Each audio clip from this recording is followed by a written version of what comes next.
Hey, what's up? This is a guide for my Val Earthquake Mjolnir character. Um, Level 90 right now. Started playing 2 days, or sorry, not started playing. Started leveling this character 2 days ago. Uh, it's been going pretty well. The reason why we use Val Earthquake is because it causes each one of your steps to cause a mini explosion, and each one of these mini explosions triggers your Mjolnir. So the more steps you take, the more times you're causing the mini explosions, the more hits you're making, the more it procs the Mjolnir. The Mjolnir does have a cap though of 0.25 per second, so you can only get four. If you're like timing it perfectly, you can only get four procs per second. But we do have cooldown recovery speed on our belt and boots. They're shaper modded, so that does help a lot. It currently has our cooldown at 0.19, so you can get 5 instead of 4 per second. So that's pretty good.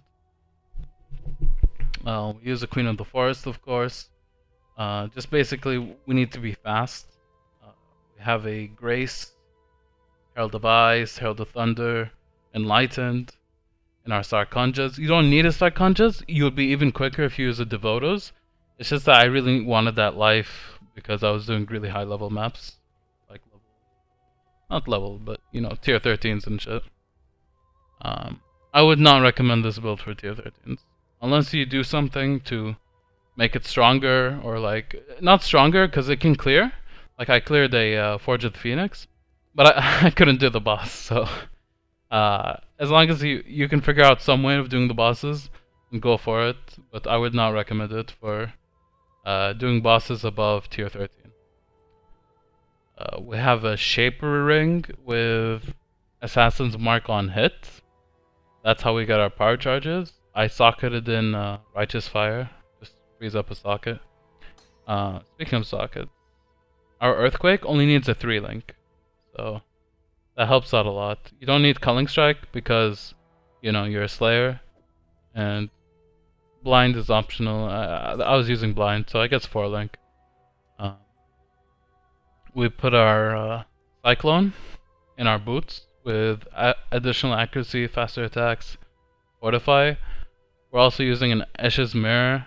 We linked up our phase run with Arcane Surge and Increased Duration, so when we use our phase run, we get an 8-second Arcane Surge, and when we have Frenzy Charges up, that Arcane Surge becomes 20 seconds, so you'll have it up constantly. Like, there won't be a point of the map where it goes down. It's so good. Acuities you don't really need, like not at all. I ran a map without it. It's nicer with it. So if you can save enough money for it, then go for it. But if you can't, then just use normal gloves. Maybe ones with strength. That'll help out. Astramentus you do not need. You can just get a nice crit multi amulet. Right now I'm over the strength that I need by 30. So if you instead took out these nodes over here and put them into the Marauder area, you would have more than enough strength to just ditch the Astramentus. It's just that I don't have a good amulet to put in its place.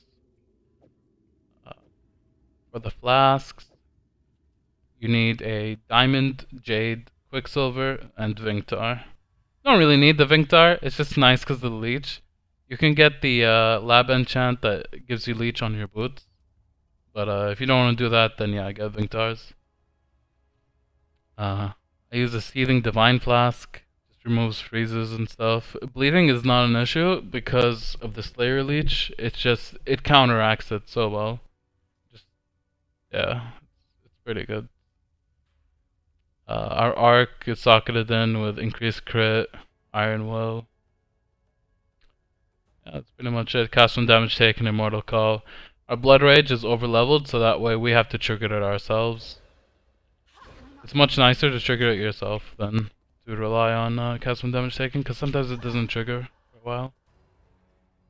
The reason why we really want to use Blood Rage is because we have the Pantheon increased recovery rate of life if you've stopped taking damage over time recently.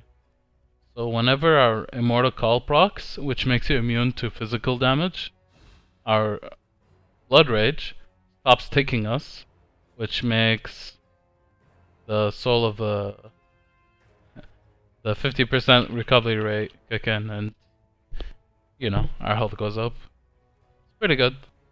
Soul of Shikari, immune to poison. I haven't gotten it, but that's definitely what you want to get. I haven't had the time or the willpower. I'm kind of getting a little bit burnt out. I just wanna finish this build up, go on to the next thing. Yeah, that's pretty much it. Oh, sorry, passives. We do use 3 Might of the Meek jewels, and it is so busted to have it in the Scion area. This is probably what convinced me to go Scion over Elementalist. Elementalist is kind of cool, but like, look at this. You get 20 spell damage, 15, 15, 15, 30, 37 multi, 37, 30, 7, 7, 6 move speed. It's insane. You just get so much stats. 45, 45, 45 all res. It's so good. You know, the life gets increased as well. 7, 7, 10, 10, 10, 7, 7. Yeah. By far, you definitely want Might of the Meek jewels. For leveling, I did go up here first, and then I went down to the bottom side of the tree. I also have a Watcher's Eye, 14% increased move speed while affected by Grace. You don't really need it, it's 14%, but you know, you also want it because it's 14%, and you're running the Grace anyways. So you don't need it, but you definitely want it, so it's something to aspire to get. Same with the acuities. You don't need it, but you'll definitely want to get it eventually once you save up money. And that's it. Yeah. Next 2 points will go into here, get another jewel socket. It's pretty straightforward from here. You guys should be able to figure it out. Thanks for watching.